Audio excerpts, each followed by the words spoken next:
This is a problem that has many parts, and we're really going to have to look at it carefully to see what's involved in solving it. So let's do that right now. Let's start out by really trying to analyze the problem, and then we'll do things. First of all, the question: how many grams of acetylene? And it says how many grams must be burned. So this means that we have a reaction. Acetylene is burned, it's a fuel, to raise the temperature of water, and the mass of water is given here. 10 degrees Celsius, raise the temperature 10 degrees, that's a delta T. Assume 100% efficiency, assume standard conditions. Standard conditions relates to the form of the products and the reactants. Standard conditions means their form at room temperature and pressure, 25 degrees and 1 atmosphere. The other information is the specific heat.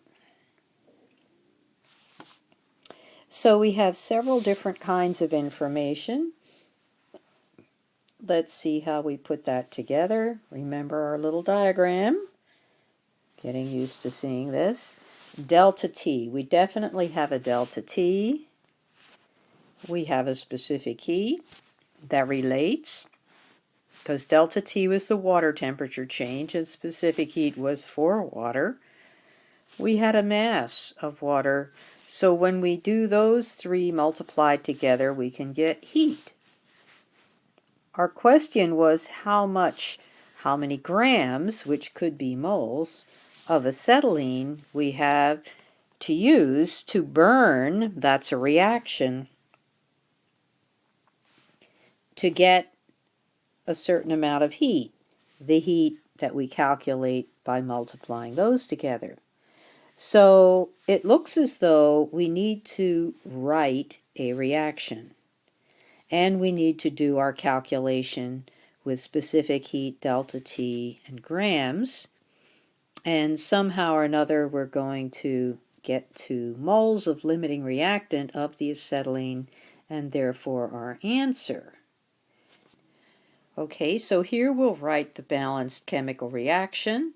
You can see that combustion is the reaction of the acetylene with oxygen to form CO2 and water, because every time you burn a compound with carbon and hydrogen, you get CO2 and water.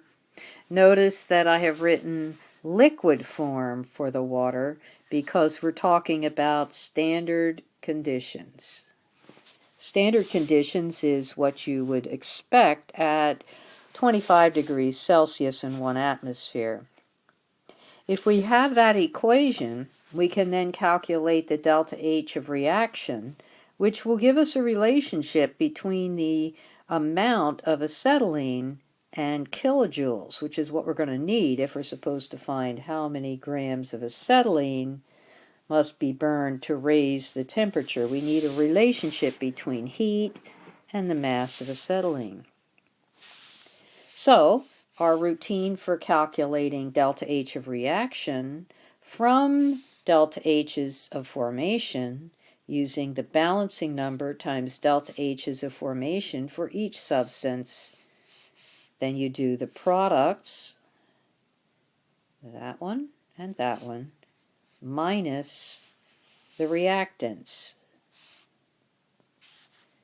The delta H of reaction is minus 2600 kilojoules for the reaction as shown, and the relationship to the acetylene, therefore, is the 2600 kilojoules per 2 moles of acetylene, because there was a 2 balancing number there, and the balancing numbers affect the number of moles that are included in the description for the delta H of reaction. Delta H of reaction here is for 2 moles of acetylene reacting with 5 oxygens to give 4 CO2s and 2 waters.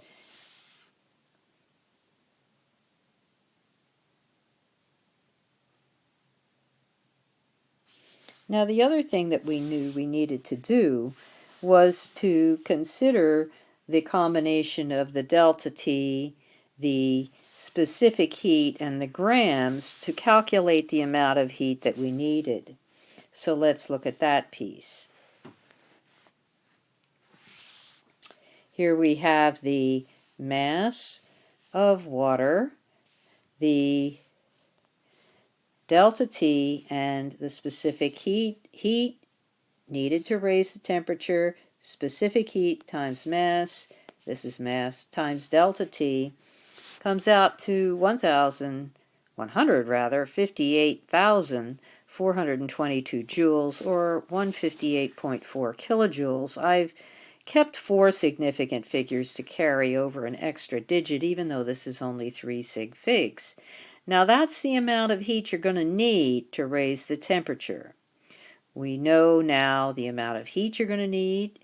We know how much heat you can get per mole of acetylene. We need to put that together. So here we go for the final step. The information we've already determined is listed. So how do we get to how many grams of acetylene we need from this information? The question is right here. How many grams of acetylene is 158.4 kilojoules? The heat we already determined was what was needed to raise the temperature of the gallon of water.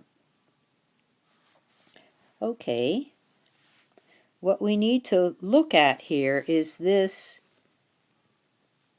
kilojoules. Remember, we said that that was a relationship between the amount of acetylene and the heat. So we could say that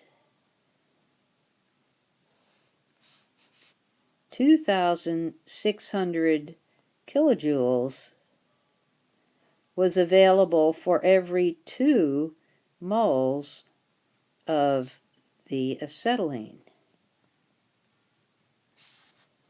That cancels kilojoules. Now all we have to do is to get from moles to grams, and we know how to do that. Molar mass. So, grams to moles.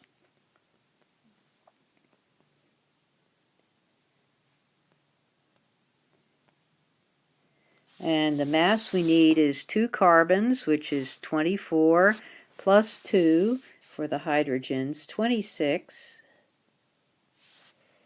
grams per mole. And that is equal to our final answer, which is 3.168 grams, and since we only have 3 significant figures in our numbers in the problem, that's 3.17 grams. Now some of you may wonder why in this problem I took the minus sign out when I did this equation. Remember, the minus sign on the delta H is only telling you that the reaction gives off heat. When I'm doing my calculation here, I'm saying how many grams equals a certain amount of heat, and my 2 moles to 2,600 kilojoules is telling me how many moles I need to get a certain amount of heat.